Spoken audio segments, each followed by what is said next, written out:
Social media ఒక్క tweet తీసుకోదు, ఒక్క పోస్ట్ తీసుకోదు. వీళ్ళకి ఇలాంటి ఉద్దేశం ఉంది.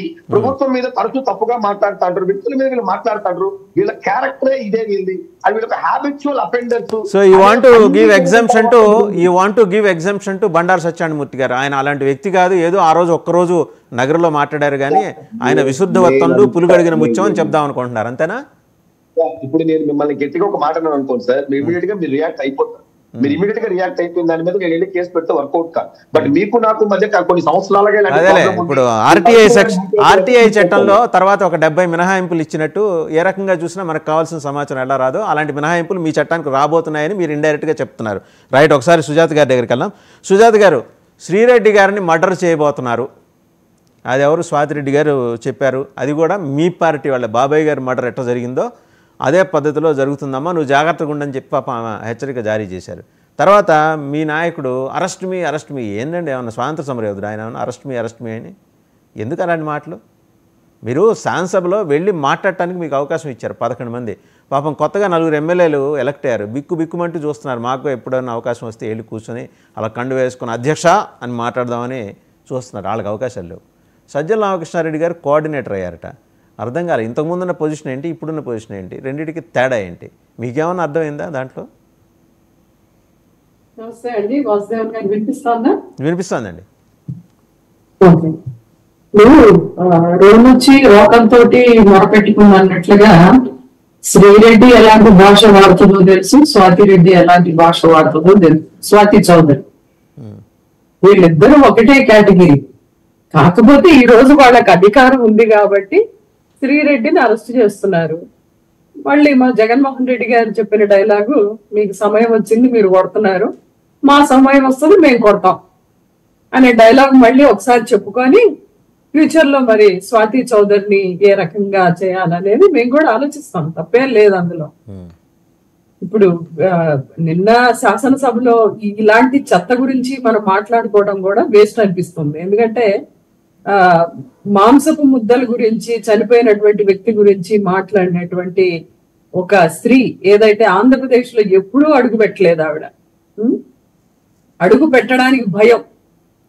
ఇప్పుడు అడుగు పెడతదేమోలేండి, టీడీపీ పార్టీ అధికారంలోకి వచ్చింది కదా, అడుగు పెట్టడానికి కూడా భయపడింది మొన్నటి వరకు. సో వాళ్ళకుండే రాజకీయం వాళ్ళు చేసుకుంటారు, చేసుకునేవాళ్ళు. మాకు టైం వస్తుంది, మేము టైం వచ్చినప్పుడు మేము చూపిస్తా ఉన్నట్టు ప్రతీకార రాజకీయం చేస్తాం అంటారు, అంతేనా మీరు అనేది? ప్రతీకార రాజకీయం ఇప్పుడు మీరు చేసేది ఏంటండి? మీరంటే సారీ, నేను మిమ్మల్ని ఇండివిజువల్ గా అనట్లేదు. కూటమి ప్రభుత్వం చేసేది ఏంటి చెప్పండి? కూటమి ప్రభుత్వం ఇప్పుడు చేస్తున్నది ఏంటి?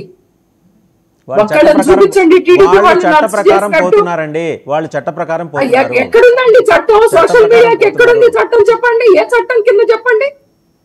సో చట్టం లేదు కాబట్టి అరెస్ట్ చేయొద్దంటారు మీరు. అసలు ఏ చట్టం అంటే మీకు ఇష్టం వచ్చిన చట్టాలు మీరు పెట్టుకొని అంటే మీకు ఇష్టం వచ్చినట్టు మీరు మాట్లాడేయచ్చా? మీకు ఇష్టం వచ్చినట్టు మీరు మాట్లాడేయచ్చా? చెల్లెళ్ళని తల్లిని వదిలిని ఇంతమందిని ఏదైనా మనం అనేయచ్చా? నాకు అవకాశం ఇవ్వట్లేదు. మీరు ఇట్లా ఆర్గ్యూ చేస్తే కుదరదు. మొత్తం చెప్పిన తర్వాత అడగండి. సరే మీరు చెప్పండి, తర్వాత ఆర్గ్యూ చేస్తాను. మీరు ఇప్పుడు వాళ్ళ మీద పెట్టిన కేసులు ఏంటండి? వాళ్ళు ఆర్గనైజ్డ్ క్రైమ్ అనే దాన్ని ఎవరి మీద పెడతారు? ఉగ్రవాదుల మీద పెడతారు. ఆర్గనైజ్డ్ క్రైమ్ అనే దాన్ని మీరు మాట్లాడండి. మీరు ఆ చట్టం ఎక్కడ, ఏ చట్టం కింద పెట్టారు వాళ్ళు కేసులు? ఆర్గనైజ్డ్ క్రైమ్ అనే దాని మీద పెట్టారు వాళ్ళు.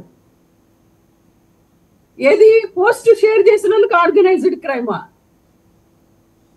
అలా అనుకుంటే ఒక్కటి అడుగుతున్నాను చూడండి. ఇప్పుడు షర్మిల గారి మీద సైబర్ పోలీస్ స్టేషన్ లో ఇప్పటికీ కేసు ఉంది. ఆ కేసు క్లోజ్ అవ్వలేదు.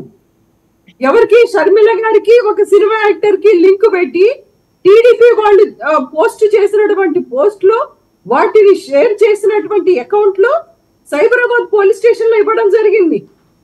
అవి ఇప్పటికీ అలానే ఉన్నాయి. వాటి మీద యాక్షన్ తీసుకోండి.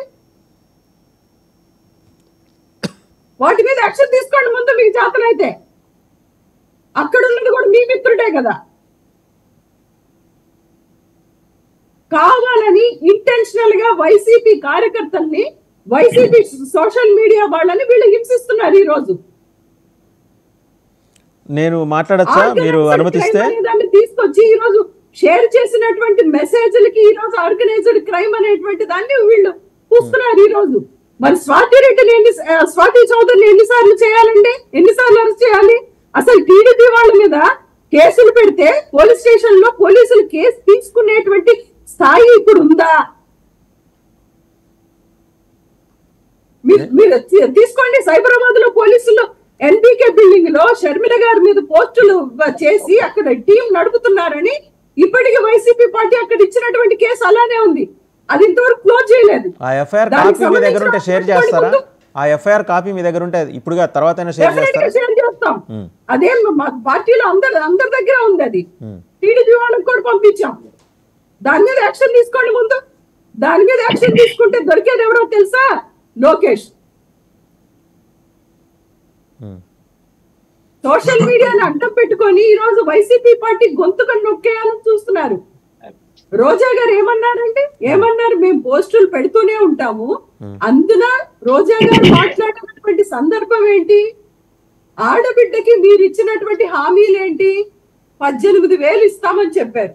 18,000 ప్రతి ఆడబిడ్డకి ఇస్తే మీకు సంవత్సరానికి ఎంత? 37,000 బడ్జెట్ లో ఎంత పెట్టాలి? 37,000 కోట్లు పెట్టాలి. ఎంత పెట్టారు ఆడబిడ్డలకి? ఇది మేము అడగకూడదా? తర్వాత తల్లికి వందనం కింద మీరు చెప్పినటువంటి పాట 15 పాట. ఈ పాట కింద మీరు ఎంత పెట్టాలి బడ్జెట్ లో? 12,000 కోట్లు పెట్టారా? ఇది మేము ప్రశ్నిస్తూనే ఉంటామంటే మీరు దానికి తీసుకునేటువంటి అర్థం ఏంటి? అంటే మేము ప్రశ్నించకూడదా? మీరు ఇచ్చినటువంటి సూపర్ 6 హామీలు ఏంటి? మిమ్మల్ని ప్రశ్నించొద్దని లేదే. 500 కోట్లు తప్పుడు భాష ఉపయోగించొద్దన్నారు. మిమ్మల్ని ప్రశ్నించొద్దని అనలేదు. వస్తుంది కాదండి సుజాత గారు, మిమ్మల్ని ప్రశ్నించొద్దు అనలా, తప్పుడు భాష ఉపయోగించకండి అన్నారు.